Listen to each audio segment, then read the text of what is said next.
ये एक परेशान करने वाला संकेत है कि आज भारत कहाँ खड़ा है।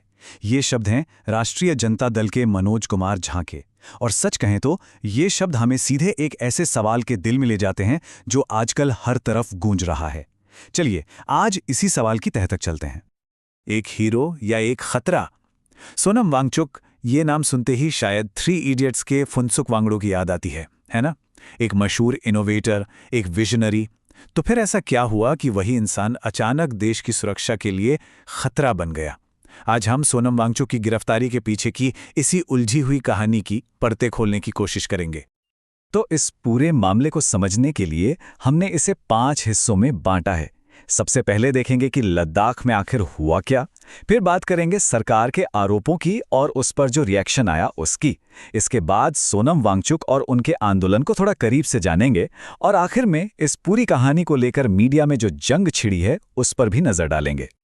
तो चलिए शुरू करते हैं पहले हिस्से से, लद्दाख में टकराव।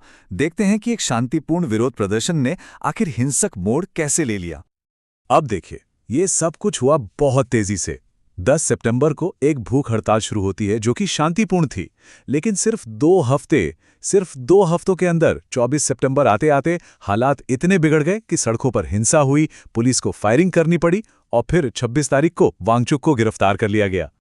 और इस हिंसा का नतीजा बहुत दुखद रहा। ये सिर्फ एक झड़प नहीं थी।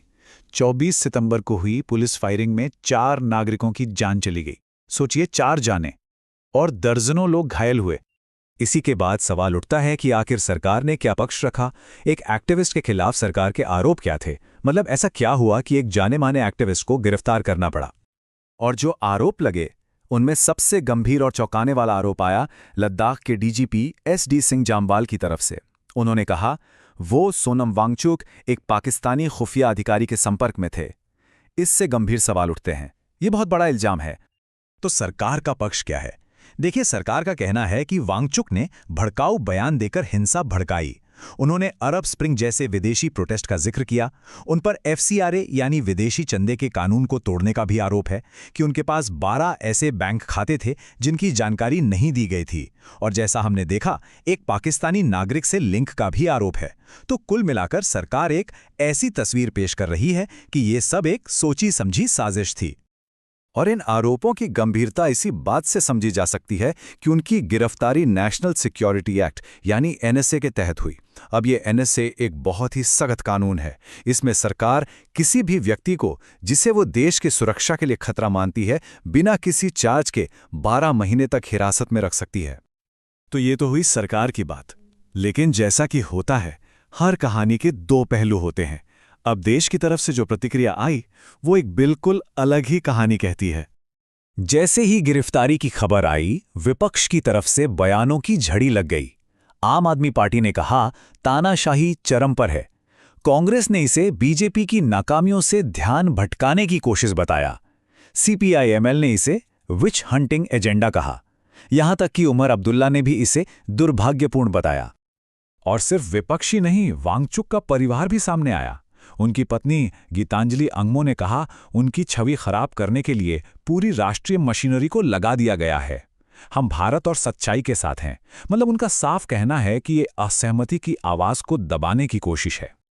और इस पूरे मामले में एक बहुत ही दिलचस्प मोड़ है जो एक कॉमा को लेकर है।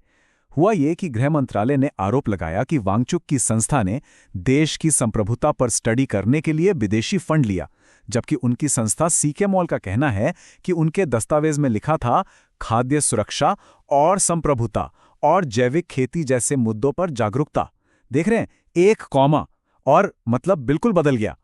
इसी को लेकर उनके समर्थक कह रहे हैं कि सरकार ने जानबूझकर गलत मतलब निकाला। तो अब हमारे सामने 2 बिल्कुल अलग अलग नैरेटिव हैं।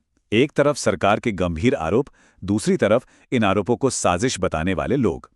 तो सच को समझने के लिए ये जरूरी है कि हम सोनम वांगचुक को और उनके आंदोलन को थोड़ा बेहतर तरीके से जानें। तो कौन है सोनम वांगचुक? देखिए, वो सिर्फ एक एक्टिविस्ट नहीं है, वो एक इनोवेटर हैं, एक शिक्षक हैं। और उनकी पहचान इन विरोध प्रदर्शनों से बहुत पुरानी और बहुत बड़ी है। जरा उनके काम पर एक नजर डालिए। 1988 में उन्होंने सेकमोल नाम का एक ऑल्टरनेटिव स्कूल शुरू किया। उन्होंने ही आइस स्तूप का आविष्कार किया, जो लद्दाख जैसे सूखे इलाकों में पानी की समस्या का एक कमाल का सॉल्यूशन है। सेना के लिए सोलर पावर से चलने वाले टेंट बनाए। उन्हें 2018 में रैमन मैग्सेसे अवार्ड भी मिला। और हाँ, फिल्म 3 इडियट्स में फुनसुक वांगडू का किरदार उन्हीं से प्रेरित था। तो उनकी जो पब्लिक इमेज है वो एक प्रॉब्लम सॉल्वर की है, जो सरकार के आरोपों से एकदम अलग है। तो सवाल ये भी है कि ये पूरा आंदोलन आखिर है किस लिए? देखिए, ये सिर्फ सोनम वांगचुक के बारे में नहीं है। ये लद्दाख की कुछ बहुत पुरानी मांगों को लेकर है। लोग चाहते हैं कि लद्दाख को पूर्ण राज्य का दर्जा मिले।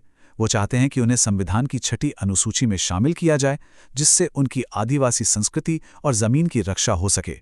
लेह और कारगिल के लिए अलग लोकसभा सीटें और स्थानीय लोगों के लिए नौकरियों में आरक्षण भी उनकी मुख्य मांगों में शामिल है। तो ये तो हुई जमीन की लड़ाई, लेकिन एक और लड़ाई है जो लड़ी जा रही है, और वो है कहानी की लड़ाई, नैरेटिव की लड़ाई, जो मीडिया में लड़ी जा रही है।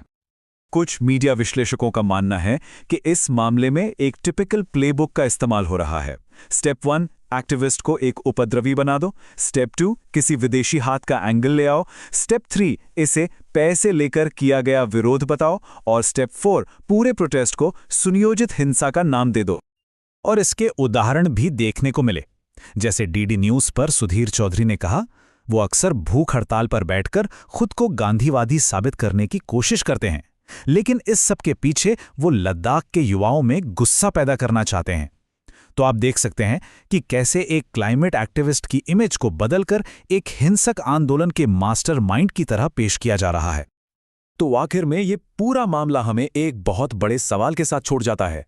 जब एक राष्ट्रीय हीरो को, एक जाने माने इनोवेटर को राष्ट्रीय सुरक्षा के लिए खतरा घोषित कर दिया जाता है, तो ये हमारे देश में, हमारे लोकतंत्र में असहमति की जगह के बारे में क्या कहता है? ये सवाल सोचने वाला है।